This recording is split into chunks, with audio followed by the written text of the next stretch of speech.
Hi hello friends, ఈరోజు మనం ఈ వీడియోలో వచ్చేసి విల్ బీకి సంబంధించి ఎట్లా యూజ్ చేయాలి, ఏ విధంగా యూజ్ చేయాలి, దీంతో సెంటెన్సెస్ అనేది ఏ విధంగా ఫామ్ చేయాలనే దాని గురించి తెలుసుకుందాం. విల్ బీ అంటే ఏంటంటే భవిష్యత్తు. విల్ అనేది ఎప్పుడైనా భవిష్యత్తుకు సంబంధించింది కదా.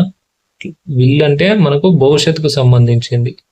విల్ బీ అంటే మీరు ఫలానా దగ్గర ఉంటాను, రేపు ఫలానా టైంకి నేను అక్కడ ఖచ్చితంగా ఎగ్జాక్ట్గా టైం టు బిజీ అట్లా చెప్తాను చూసారా. అలాంటి సిచ్యువేషన్లో మనం దీన్ని ఉపయోగించడం జరుగుతుంది. దీని యొక్క స్ట్రక్చర్ చూడండి. Subject plus will be plus subject will be plus ఏమొస్తుంది, ఎక్స్ట్రా వర్డ్స్ ఏమైనా ఉంటే లేదా ఆబ్జెక్ట్ ఏదన్నా యూజ్ చేసుకోవచ్చు అనమాట. ఇందులో సబ్జెక్ట్ ఎక్స్ట్రా వర్డ్స్ ఏదైనా దీంతో ఫామ్ చేసుకోవచ్చు. మనకి ఇందులో ఏం ఉపయోగిస్తామంటే వెర్బ్ వన్ ఉపయోగిస్తాం. మనం ఇందులో వెర్బ్ వన్ అనేది ఉపయోగిస్తాం. చూడండి, ఫస్ట్ ఒక ఎగ్జాంపుల్ చూడండి.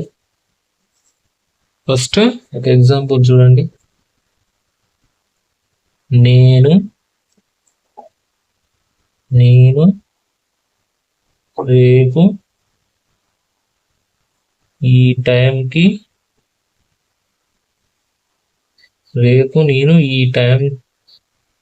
ఈ టైంలో హోంవర్క్ చేస్తూ ఉంటాను.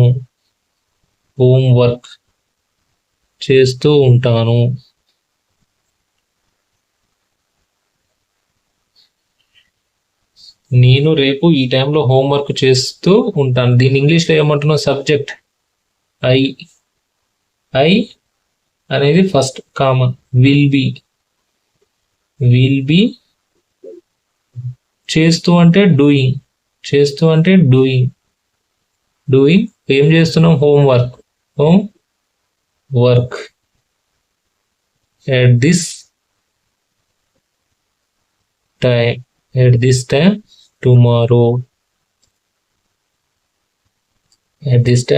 tomorrow.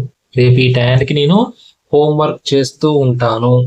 ఇప్పుడు ఏం లేదు, దీంట్లో నేను ఇదే సెంటెన్స్ తోటి అన్ని వర్డ్స్ నేను ఫామ్ చేస్తాను. చూడండి, ఇక్కడ ఇది సెంటెన్స్. సబ్జెక్ట్ అంటే మనకి ఏమున్నాయి? నార్మల్గా I, we, you, they,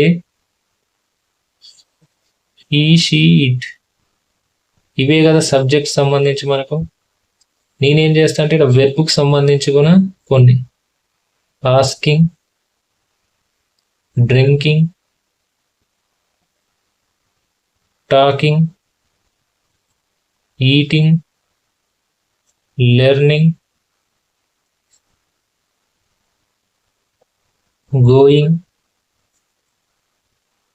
coming. సరే, ఇంతవరకు చాలే. ఆస్కింగ్ అంటేనేమో అడగడం. ఆస్క్ అంటే అడగడం. డ్రింకింగ్ అంటే తాగడం. టాకింగ్ అంటే మాట్లాడడం. ఈటింగ్ అంటే తినడం. లెర్నింగ్ అంటే నేర్చుకోవడం. గోయింగ్ అంటే వెళ్ళడం. కమింగ్ అంటే రావడం. సో దీని నుంచి మనం సెంటెన్సెస్ ఫామ్ చేసుకుందాం. చూడండి, ఫస్ట్ ఇక్కడ కామన్ గా విల్ బి ఏముంటది? Will be. I will be asking at this time tomorrow. Just బేసిక్గా చెప్తా, మీది ఇంకా ఎక్కువ యాడ్ చేయండి తర్వాత. I will be asking at this time tomorrow అంటే నేను రేపు ఈ టైంకి అడుగుతూ ఉంటాను. ఏం అడుగుతావు? అది మీ ఇష్టం. అది ఎక్కువ ఎక్స్ట్రా సెన్స్ అనేది మీరు యాడ్ చేసుకోండి. ఆస్కింగ్ మేనేజర్ని అడుగుతూ ఉంటాను అక్కడ యాడ్ చేసుకోండి. ఇక్కడ హోంవర్క్ ఎట్లా యాడ్ చేసామో అట్లా ఆస్కింగ్ మేనేజర్ని అడుగుతున్నామా, ఎవరిని అడుగుతున్నామో వాళ్ళని మెన్షన్ చేసుకోండి. ఎవరిని అడుగుతాం? ఫర్ ఎగ్జాంపుల్ లీవ్ కావాలంటే మేనేజర్ని అడుగుతాం. ఇంటికి వెళ్ళాలంటే పర్మిషన్ అడుగుతాం. అట్లా ఇంకా మీరు ఏదైనా క్వశ్చన్స్ సంబంధించి ఏ అడగాలన్నా అట్లా మాట్లాడేసేయండి. Next, I will be drinking at this time tomorrow.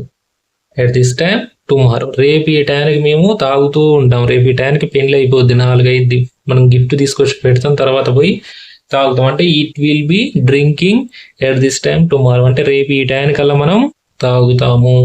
Next, I will be talking I will be talking at this time tomorrow అంటే రేపు ఈ టైంకి మనం మాట్లాడుతూ ఉంటాము. సంబంధించి గొడవ అయింది కదా, రేపు ఈ టైంకల్లా మాట్లాడుతూ ఉంటాము అట్లా. Next I will be eating at this time tomorrow అంటే రేపు ఈ టైం కల్లా మనం తింటూ ఉంటాం. ఈ టైం కల్లా తింటూ ఉంటాం. ఫంక్షన్ అయిపోద్ది, పెళ్ళి అయిపోద్ది, ఏ ఇష్యూ ఉంటుంది, కరెక్ట్గా ఈ టైం కల్లా తినేసి బయట పడేస్తాం, ఇంకా వెళ్ళిపోదాం అంటాం కదా అట్లా. రేపు ఈ టైం కల్లా మనం తింటామంటే I will be eating at this time tomorrow. Next I will be learning I will be learning at this time tomorrow రేపు ఈ టైం కల్లా మనం నేర్చుకుంటాము. రేపు మనం ఈ టైం కల్లా నేర్చుకుంటాము అట్లా. Next I will be going at this time అంటే రేపు ఈ టైం కల్లా మనము వెళ్తూ ఉంటాము. Next coming I will be coming at this time tomorrow అంటే రేపు ఈ టైం కల్లా మనము వచ్చేస్తాము అట్లా. అయిపోయింది కదా. వీతోటి మేము we will be asking at this time tomorrow మేము ఈ టైంకి అడుగుతూ ఉంటాము. We will be drinking at this time tomorrow మేము రేపు ఈ టైంకి తాగుతూ ఉంటాము. You will be talking same అన్ని మెన్షన్ చేసుకోండి, రాసుకోండి. నెక్స్ట్ యూ తోటి you asking at this time you will be asking at this time tomorrow అంటే రేపు ఈ టైంకి నువ్వు అడుగుతూ ఉంటావు. ఎవరు? నేను, నీవు. దే అంటే వారు, షీ అంటే అట్లా. ఐ కాడ షీ పెట్టండి, హీ పెట్టండి, ఇటు పెట్టండి, యూ పెట్టండి, అట్లా సెంటెన్స్ ఫామ్ చేయండి, తెలుగులో అర్థం చేసుకోండి. ఇక్కడ I will asking at this time tomorrow అంటే రేపు ఈ టైం కల్లా నేను అడుగుతూ ఉంటాను. వి అంటే మేము అడుగుతూ ఉంటాం. యు అంటే నీవు అడుగుతూ ఉంటావు. దే అంటే వారు అడుగుతూ ఉంటారు. షీ అంటే ఆమె అడుగుతూ ఉంటది. హీ అంటే అతడు అడుగుతూ ఉంటాడు. ఇట్ అంటే అతడు అడుగుతూ, ఇట్ అంటే అది అడుగుతూ ఉంటుంది. అట్లా ఒక్కొక్కటి కాదు 100 సెంటెన్సెస్ ఫామ్ చేసుకోవచ్చు. ఇట్లా ఎన్ని వస్తాయి తెలుసా. తోటి ఒక వెబ్స్ ఒక 20 రాసుకోండి. సింపుల్ గా నార్మల్ గా నిత్య జీవితంలో వాడి ఇవన్నీ రాసుకోండి. యాక్టింగ్, నటించడం, నటరాజే కంగారు పడేటట్టు నటిస్తారు కొంతమంది కదా అట్లా సెంటెన్సెస్ అన్ని రాసుకోండి. సెండింగ్, పంపడం. ఇంకా పోతే నెక్స్ట్ ఇంకేముంటాయి మనకు నార్మల్గా.